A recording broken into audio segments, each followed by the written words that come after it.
Hey, this is Barry 3D Carter once again. I'm back at WOW, which is Warehouse of Wonders. Comics on top, comics on the bottom.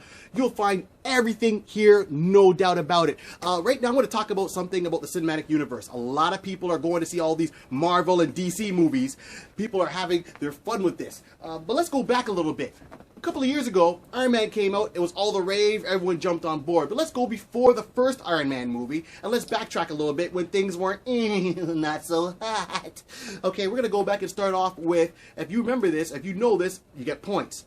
Back in the days, in the 70s, there was a live-action SpiderMan TV show. The graphics weren't so hot, but it was Peter Parker. It was on TV. It ran for pretty much about a season. And the best part about it is when he used to be dressed up in a Spider-Man costume, and his eyes looked like two spatulas. And when he had to go from building to building, he had the web shooters on the outside. You'd have to shoot it, and then he'd hold on for dear life as he swings from one corner to go to another one. That's how it started off. A lot of people and a lot of fans either know or have a copy of the original Fantastic Four movie that was put inside of a vault. They pretty much did this for licensing, so this way they wouldn't have to give it up to anybody else. But the costumes in that movie were less than spectacular. The Thing looked like a giant pimple, and all the money, in my opinion, went on the special effect of the Human Torch when he finally flames on at the last minute of the movie to outfly a laser beam. I'm serious.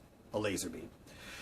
Going back, then we had Captain America. Captain America himself showed up on TV with two direct made-for-TV movies back in the 70s. They had this one guy who called himself Steve Rogers. He was a Marine, this big, hulking man, and he had on the costume in the first one and walked around. He looked like a surfer dude, and Captain America came out from the army, and he drove around in a minivan. Now, a minivan in this day and age and a minivan back then, two different things. Think Scooby-Doo. And he had his motorcycle in the back, fighting crime and doing that. That worked out for the first movie. Okay, fine. They did a second one. They actually put him in the official Captain America costume. To watch it, it's good cheese. You know what I mean? It's good cheese. It's like that cheese you get on the poutines. I'm from Montreal. We know about that. That little squinchy cheese.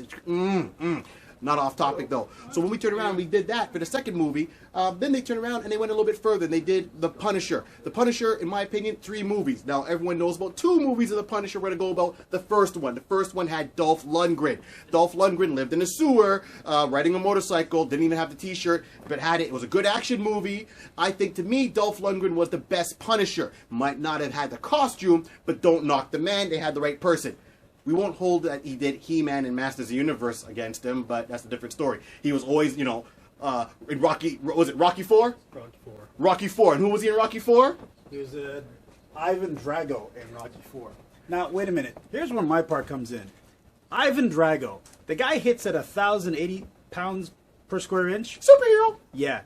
And this little Italian guy, about 5'7", 5'2", fought him and actually won. Dolph. We're not asking why. The money's good. Seen The Expendables? Seen The Expendables. So you're pretty much saying he threw the fight. This could have been like a Don King thing, right? Hey, look. Only in America, baby. This is my boy Thomas. On top of that, we're going to go a little bit further back. So we've now covered pretty much the original Spider-Man. Yes. Okay. We've covered the Punisher. Yes. All right. We did mention a little bit of He-Man. Yes. Okay. Wait. But there was one movie before the Captain America that we knew that rode around in a van. The guy was strapped to a rocket, and how does he divert the rocket from hitting the White House in 1942? Many years after the war. In 1942, he kicks it so that the little wing flies off, but the president, soon-to-be president, is a boy back then and catches a picture of this missile. What we really see is a very shabby picture, black and white, of a body, but he knows it's Captain America. Right on. That's the Captain America movie where Captain America had the rubber ears and the red skull was Sicilian. Yeah. You don't say, hey. No problem with that, all right? Hey, we got a problem with that. The red skull could be Sicilian, all right? It could be Sicilian, huh? All right. Don't say nothing. Don't say nothing but nothing, huh? All right. All right. Okay.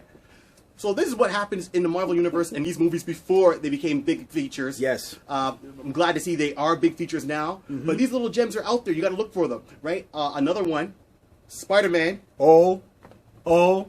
Let's hear it for Spider-Man.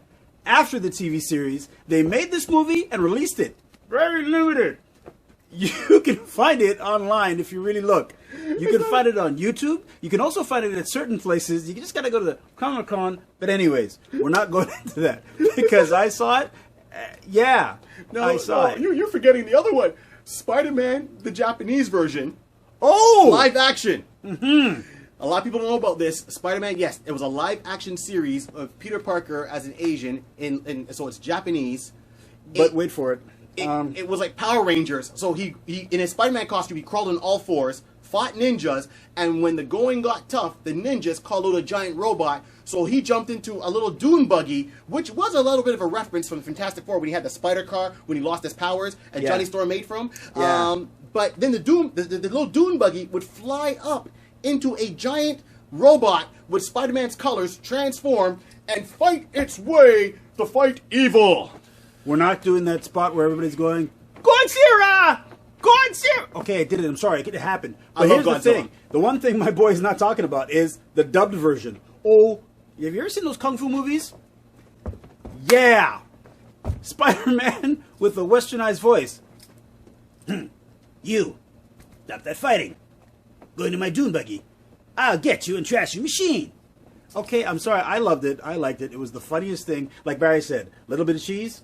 A little bit of cheese. This is Barry 3D Carter. And I'm Thomas, Iron Thomas Patrice. This is In the Box over at Warehouse of Wonders Comics out in Kitchener. Wow. 3310. What's the street? King Street East. Thank you. We're out. Yeah. I'm going to buy a comic.